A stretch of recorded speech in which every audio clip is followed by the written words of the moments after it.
Bueno, ahí tienen para reírse. Tuvimos problemas técnicos porque la señora que nos ayuda aquí intervino en la clase. Tocó suspender el video mientras trapeaba aquí para protegernos del coronavirus. Bueno, sigamos. Digamos el factor material, en el que. Eh, Luego sigue el factor temporal. Hay funciones que tienen funciones administrativas que están sometidas al ejercicio en determinados periodos de tiempo. Ejemplo, los consejos municipales tienen la posibilidad de autorizar a los alcaldes para aprobar, para celebrar contratos durante un periodo determinado. También los consejos pueden facultar a los alcaldes para ejercer funciones propias del consejo, pero esas funciones propias del consejo las tiene que ejercer no de manera indefinida, es decir, el consejo no se puede desprender de funciones en cabeza del alcalde de forma indefinida, lo puede hacer de forma pro tempore. Eso está, por ejemplo, en el artículo 313, numeral tercero de la Constitución. Son funciones administrativas. Acuérdense que los consejos distritales y municipales no ejercen función legislativa, la función que ejercen es función administrativa. Y sus actos, los actos que expiden, son actos administrativos. Vamos a ver que son actos administrativos que tienen una característica especial, una clasificación especial, porque hay una pluralidad de voluntades, pero siguen siendo actos administrativos. Y en estos casos, por ejemplo, el consejo puede autorizar al alcalde para celebrar contratos de empréstito o para que ejerza funciones propias del Estado, del consejo, pero lo tiene que hacer en un periodo de tiempo determinado. Si el alcalde no ejerce esa función dentro del periodo determinado, pues carece de competencia temporal y por lo tanto el acto estará viciado de nulidad. Luego corresponde el cuarto factor, es el factor subjetivo, que reitera la pregunta ¿quién? Esto se refiere a ya concretamente a qué autoridad específica está ejerciendo la función administrativa. Eh, un ejemplo que se da en la Constitución política. Quién puede ejercer la función administrativa de elección del registrador nacional? La competencia no está en cabeza de las altas cortes, sino está en cabeza, por ejemplo, del presidente de cada alta corte. En este caso, la voluntad no la manifiestan los 31 miembros del Consejo de Estado, los 9 miembros de la Corte Constitucional, ni los 30 y pico de miembros de la Corte, sino en este caso la voluntad la manifiesta los presidentes de las altas cortes. Entonces, el vicepresidente del Consejo de Estado no podría participar en la elección del registrador nacional porque habría un vicio de competencia por el factor subjetivo. No respondería a la pregunta ¿quién? Revisen el taller que les envié porque ahí claramente hay una pregunta de quién. No solo responde a la pregunta qué, sino también responde a la pregunta quién. ¿Quién desde el factor subjetivo? Es decir, ¿quién podía manifestar la voluntad del ministerio? Eso es bien importante. Acuérdense que el otro elemento de validez es el tema del objeto. Eh, el objeto tiene que ser lícito, determinado y tiene que ser posible física y jurídicamente. Este es un elemento de validez. Si hay un objeto que no es físicamente posible, pues simplemente se va a generar su nulidad.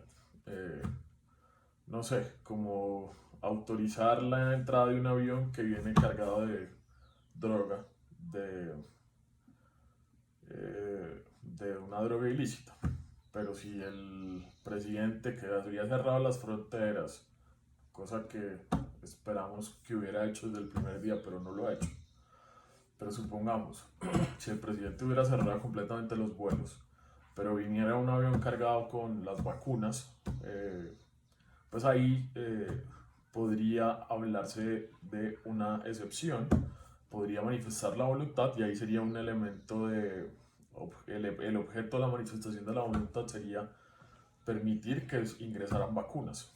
Pero si el presidente saca un acto administrativo diciendo que va a autorizar el ingreso de un vuelo que viene cargado de droga, pues claramente ahí ese acto administrativo está viciado desde el objeto, porque el objeto es claramente ilícito. O si se refiere a un objeto imposible. No sé, sacar un acto administrativo pretendiendo que a través de la voluntad se diga que se anula el coronavirus. Diciendo, yo como soy Duque y aquí no hay pandas, pues no puede haber una pandemia. Entonces saco un acto administrativo y digo que en Colombia no hay coronavirus porque no hay pandemia.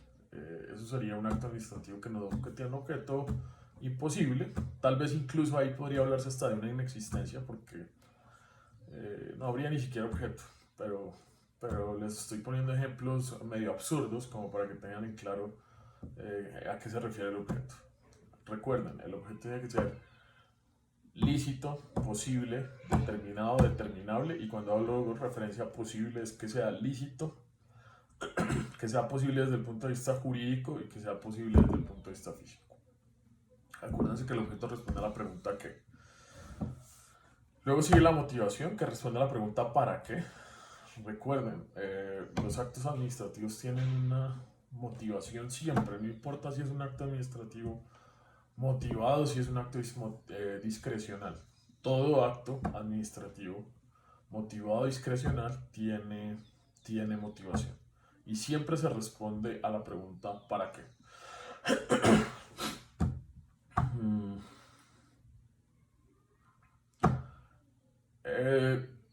La motivación, como les digo, puede ser obligatoria.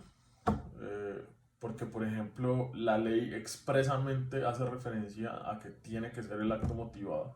Les pongo un ejemplo. Cuando el CEPACA dice que se puede revocar actos administrativos de contenido particular y concreto porque se obtuvo por medios ilícitos, dice que ese acto tiene que ser motivado. El acto de apertura de la licitación pública es un acto motivado. Cuando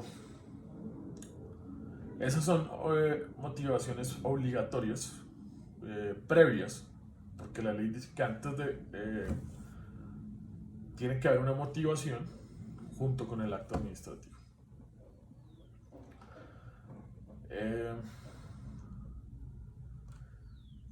No obstante, como les dije en clase, también los actos administrativos de contenido discrecional tienen que estar motivados, tienen que tener una motivación no explícita en el acto, pero se le puede hacer un control de motivación.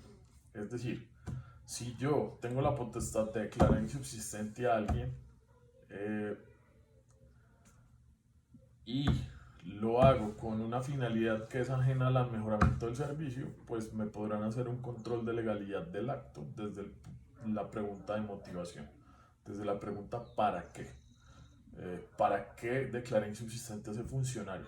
¿Para mejorar el servicio o para empeorarlo? Hablábamos de el nombramiento de la cónsul que acreditó inglés en notaría. Pues obviamente yo creo que puede que ahí el ejemplo sea el mejor, porque uno diría, están cambiando un cónsul para poner otra cónsul, puede que tenga muy buenos estudios, pero puede tener falencias en el tema inglés y el cargo exige que maneje a la perfección el idioma inglés. En este caso entonces tendríamos un problema de motivación, no sería un problema de objeto ni de competencia, porque igual lo está ejerciendo el presidente y la canciller.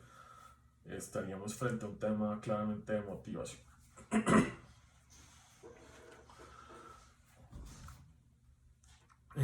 No se les olvide entonces que la motivación siempre tiene control, siempre con independencia de que el acto sea reglado, motivado o discrecional, el acto tendrá control desde el punto de vista de la motivación. Y ahí pues entonces simplemente se podrá controlar judicialmente analizando la pregunta ¿para qué? ¿Para qué? Siempre la para qué tiene que ir a atender a responder una pregunta, y es: ¿este acto fue expedido para mejorar el servicio? Esa es básicamente la pregunta que se hace. Entonces tengan cuidado porque los actos discrecionales también tienen control de motivación, sin lugar a dudas.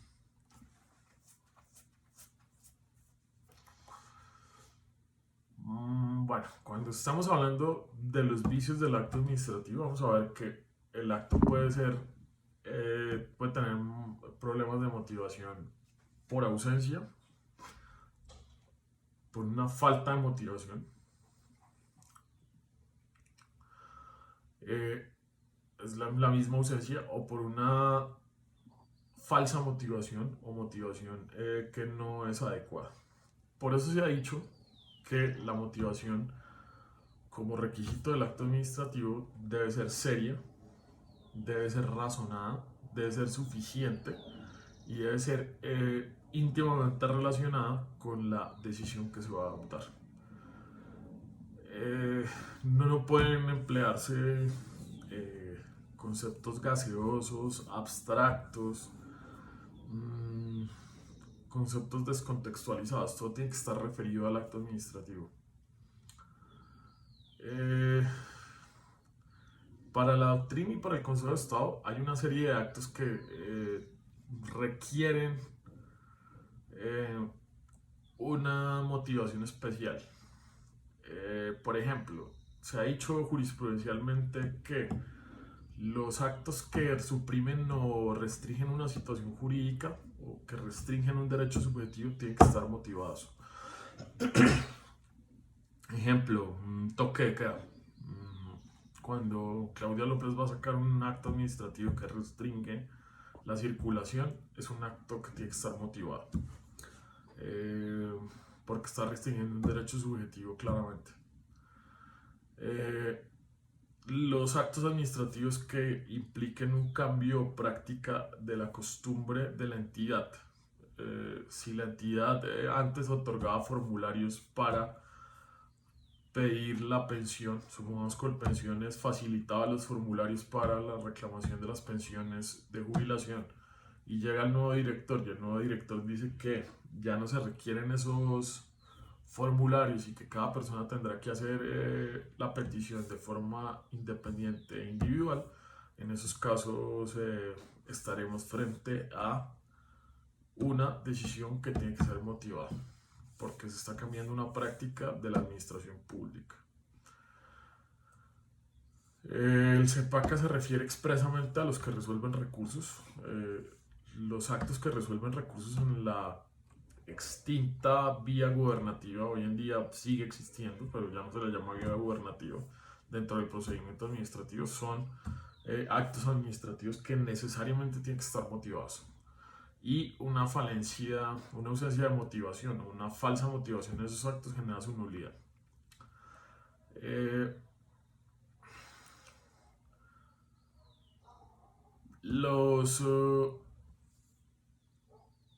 Los que tienen que ver con sanciones disciplinarias o sanciones administrativas son actos que necesariamente tienen que ser motivados. Ejemplos: las multas que impone la Superintendencia de Servicios Públicos Domiciliarios a las empresas de servicios públicos domiciliarios, que son sancionatorias, es función sancionatoria administrativa, son actos motivados. Las multas contractuales de las que hemos hablado, del artículo 86 de la ley 1474, que son actos administrativos, son actos motivados. Todos esos actos administrativos que tienen una naturaleza sancionatoria tienen que ser motivados. No pueden existir actos administrativos sancionatorios discrecionales, es decir, sin motivación. Aunque vuelvo y le repito, hasta los actos administrativos discrecionales tienen una motivación, solo que no es explícita, pero la motivación tiene que ser explícita en estos casos que les estoy mencionando. En todo acto administrativo que esté arreglado, que sea arreglado, que la ley le imponga el deber a la administración de motivarlo, y específicamente en estos que les acabo de decir, son actos administrativos de carácter motivado. No se les olvide, aquellos que restringen un derecho, aquellos que cambian que están, pues, los que suprimen o restringen o limitan una situación jurídica o restringen un derecho subjetivo, los que implican un cambio de práctica de la política o de la costumbre de la administración, los que resuelven recursos y los que se refieren al tema al ejercicio de uso de potestad sancionatoria de la administración, todos son actos administrativos eh, motivados de forma expresa, y por lo tanto es un requisito que tengan que la motivación tenga que ser expresa, explícita, y no pueden ser proferidos de forma discrecional. El acto tiene que tener un fin legítimo. Bueno, el anterior, que era la motivación del acto, respondía a una pregunta que es la pregunta que nos tenemos que hacer cuando vayamos a enjuiciar el acto, y es: ¿para qué sirve ese acto? ¿Para qué? Y el para qué pues se refiere a la motivación. Es decir, ¿para qué se expidió este acto? Para mejorar el servicio público. El cuarto elemento se refiere al fin legítimo. Se refiere a la pregunta ¿por qué? Ya no tiene que ver para qué, es decir, para mejorar el servicio, sino se refiere por qué lo expidió. Es más una pregunta subjetiva, la anterior es objetiva, porque simplemente se controla a partir de la motivación. Es decir, la motivación nos está dando los argumentos por los cuales se está expidiendo el acto. Estoy multando a Pedro Pérez porque Pedro Pérez no construyó el puente, o lo construyó, pero tenía una falencia en el diseño y el puente se cayó. Entonces, por esa razón lo estoy multando. Ese es el control del para qué. ¿Para qué? Mientras que el por qué es una pregunta más de carácter subjetivo. Se refiere al por qué y es hacia dónde va encaminado ese acto. ¿Por qué se expidió ese acto administrativo? Y generalmente nos hacemos esta pregunta desde el funcionario, porque le estamos mirando es que el funcionario, siempre que expida el acto, busque un fin legítimo, persiga un fin legítimo. Si el acto no persigue un fin legítimo, entonces tendrá un problema de desviación de poder. Es decir, se le está, como les decía, se le tuerce el pescuezo al acto, se quiere llevar a otra parte, no está atendiendo el fin legítimo para el cual está diseñada la potestad administrativa. ¿En dónde están los fines legítimos de la administración pública, por así decirlo? Están en la Constitución Política, artículos primero, segundo, preámbulo, artículo, y específicamente en el artículo, en el 209 de la Constitución Política, que se refiere a los principios de la función administrativa. Entonces acuérdense, preámbulo, artículo primero, segundo y artículo 209 de la Constitución Política, pero también está en el artículo cuarto de la Ley 489 y en el artículo primero del CEPAC. Por favor, revisen esas normas, porque pues por video, para que nos ponemos a revisarlas, pero trae una serie de fines, objetivos, principios, valores. Eso es lo que tiene que garantizar el acto administrativo. ¿Está claro? Entonces, bueno, miremos el CEPACA, por ejemplo. Aquí lo tengo.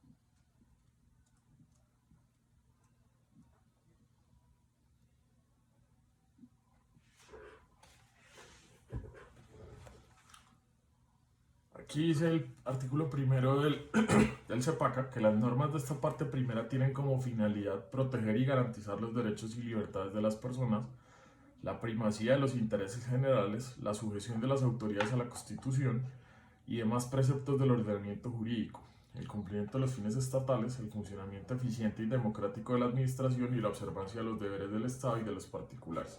Esa entonces es la finalidad de la primera parte del código, que se refiere al ejercicio de función administrativa, y a la parte del procedimiento administrativo. Ese es un control, por ejemplo, que se le hace al tema del fin del acto.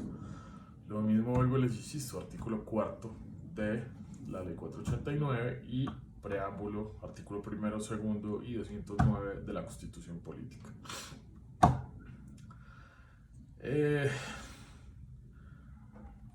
¿A qué se refiere el fin legítimo? Pues que tiene que haber una perfecta coincidencia entre la finalidad definida en la ley y la finalidad que le introduce la autoridad al acto administrativo.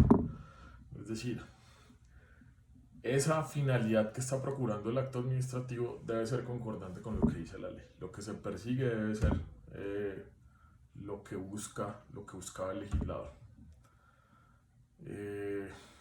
En ese orden de ideas, a eso se refiere la finalidad del acto.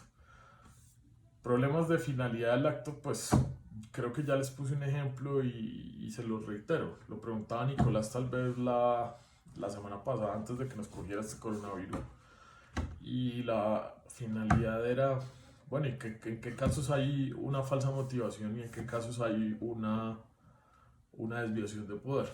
Pues la falsa motivación puede ser el caso en que nosotros no tenemos ninguna intención de defraudar la ley ni incumplir la finalidad del código, pero nombramos a alguien, por ejemplo, que no tiene los requisitos porque no sabe inglés, porque acreditó inglés de una forma que no es idónea. Ahí podrá haber una falsa motivación, es decir, el acto va dirigido a mejorar el servicio, el para qué es para nombrar a alguien idóneo, y se nombra a alguien que no cumple uno de los requisitos para el ejercicio del cargo. Ahí es un problema de motivación, hay una falsa motivación, se dice que la persona sí cumple los requisitos del cargo, pero la verdad es que no. Entonces ahí lo que hay es un problema de motivación. La voluntad del acto, la motivación del acto no es adecuada, es decir, está falseada, porque está diciendo, esta persona cumple todos los requisitos del cargo, y la verdad es que uno va a ver y no. Distinto es el fin. El fin es que vamos a satisfacer el interés general, vamos a nombrar a alguien idóneo para ese cargo, Aquí podría haber, si a Duque, por ejemplo, se le comprueba que es amigo de esa persona, que esa persona le pidió el favor que lo nombraran en ese cargo, que intercedieron por esa persona para que sacaran y declararan insuficiente a la otra. Es decir, si se denota que ya lo que es algo, un acuerdo de voluntades para favorecer a una persona específica con ese acto administrativo, estaríamos en el caso de una desviación de poder. Es decir, no habría fin legítimo, estaríamos frente a un caso de desviación de poder. La nulidad por fin legítimo, es decir, por desviación de poder, o cuando se altera el fin legítimo, cuando el acto administrativo va encaminado a satisfacer intereses personales y particulares del funcionario o de terceros. Entonces, supongamos, si yo direcciono unos pliegos de condiciones, porque sé que la única persona que vende moto Yamaha y yo en Colombia es un amigo mío, entonces yo saco un pliego de condiciones siendo comandante de la Policía Nacional para que las motos de la policía solo sean Yamaha. Y alguien me puede decir, pero ¿por qué tienen que ser Yamaha? Ah, no, porque yo quiero que sean Yamaha. Ahí lo que estoy haciendo es cogiendo el acto y llevándolo a un interés particular. Y por eso se altera el fin legítimo. No es un problema de motivación. Puede que la motivación esté bien. Puede que yo diga, la policía efectivamente necesita motos, necesita 1000 motos. Entonces, en ese caso, la motivación puede estar correcta, puede estar adecuada. El problema es un problema de fin, porque si necesita motos, no sabemos por qué solo tiene que ser Yamaha, sabiendo que solo hay una persona en el mercado que vende Yamaha. Eso podría generar que el pliego esté direccionado y sería un problema de desviación de poder. El quinto elemento del acto administrativo es la forma. La forma del acto, acuérdense cuando no es ad substantiam actus, porque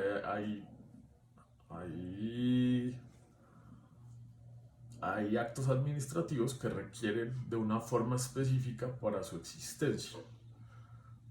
Si no se cumple con esa formalidad para su existencia, pues simplemente no existen. Vuelvo y les insisto, los actos del presidente y la firma del ministro no existen. Aquí no estamos hablando de un problema de existencia, estamos hablando de un problema de validez.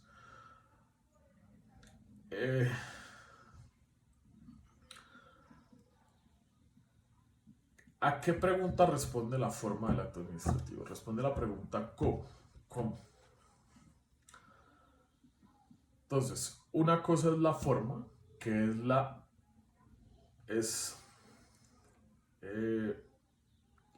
modalidad como se vuelca, perdónenme la palabra, como se manifiesta la voluntad de la administración. La forma hace referencia a ese mecanismo como se manifiesta la voluntad de la administración. La formalidad, que es otro concepto, lo vamos a ver, es el cumplimiento de todas las etapas para que se pueda manifestar la voluntad de la administración. Entonces, una cosa es forma del acto administrativo y otra cosa es formalidades del acto administrativo. La forma hace referencia a esa metodología o a esa expresión de la voluntad de la administración pública. Es decir, cómo está contenida la manifestación de la voluntad pública. Esa manifestación de la voluntad pública puede estar contenida en un escrito, puede estar contenida en una expresión verbal u oral, incluso puede estar contenida, ya lo dice el CEPACA, en un mensaje electrónico. Y también incluso esa manifestación puede ser ficta. Ficta quiere decir que el legislador le llena la voluntad a la administración, sustituye la voluntad de la administración. Es decir, el legislador, ante el silencio de la administración, la ley hace que llena de contenido el acto administrativo y entra a hacerlo ficto. Ficto porque se refiere a una ficción establecida por la ley. Realmente no es técnico hablar de presunto, porque la presunción se podría desvirtuar. Aquí no se trata tanto de un tema de presunción, no debemos hablar de acto presunto, realmente es un acto ficto porque es una ficción. La ley genera una ficción ante el silencio de la administración.